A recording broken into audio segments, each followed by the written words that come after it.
So let start. ಇವತ್ತು time ಹೋಗಿದ್ದೇ ಗೊತ್ತಾಗಿಲ್ಲ. ಯಾಕೆ ಅಂತಂದರೆ ನಾನು ತುಂಬ ಖುಷಿಯಾಗಿದ್ದೆ. ಮಧ್ಯಾಹ್ನದವರೆಗೂ ಕ್ಲಾಸ್ ಕೇಳಿದ್ವಿ. ಸೊ ಸ್ಪೋರ್ಟ್ಸ್ ಅಂತ ಸಡನ್ನಾಗಿ ಡೇಟ್ ಫಿಕ್ಸ್ ಮಾಡಿದರು. ಆರ್ಗನೈಸರ್ಸ್ಗೆ 1 ಡೇ ಟೈಮ್ ಇದೆ, ಯಾಕಂದರೆ ನಾಡಿದ್ದೇ ಸ್ಪೋರ್ಟ್ಸು. ನನಗಂತೂ ಇದರಲ್ಲಿ ಇಂಟ್ರೆಸ್ಟ್ ಇಲ್ಲ. ಸೊ ಹಾಸ್ಟೆಲಿಗೆ ಬಂದ್ವಿ. ಹಾಸ್ಟೆಲಿಗೆ ಬಂದು ಸ್ನ್ಯಾಕ್ಸು, ಟೀ ಜೊತೆಗೆ ಹಾಲು ಕುಡಿದು ಸನ್ಸೆಟ್ ಜೊತೆಗೆ ಹಂಗೆ ಒಂದು ವಾಕ್ ಹೋಗಿ ಸ್ವಲ್ಪ ಹೊತ್ತು ಕೂತ್ಕೊಳ್ಳೋಷ್ಟರಲ್ಲಿ ಟೈಮ್ ಆಗಿದ್ದೇ ಗೊತ್ತಾಗಿಲ್ಲ. ನೈಟ್ ಆಯಿತು. ಹಂಗೆ ನಡ್ಕೊಂಡು ವಾಪಸ್ ಹಾಸ್ಟೆಲಿಗೆ ಬಂದೆ.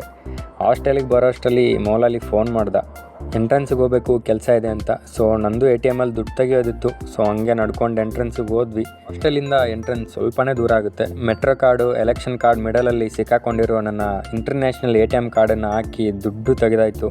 ರೋಡಲ್ಲಿ ನಾಯಿ ಮರಿ ಮಲ್ಕೊಂಡಿತ್ತು. ಸೊ ಎಂಟ್ರೆನ್ಸಿಗೆ ಹೋದರೆ ಟೀ ಬಿಡೋಕ್ಕಾಗುತ್ತಾ?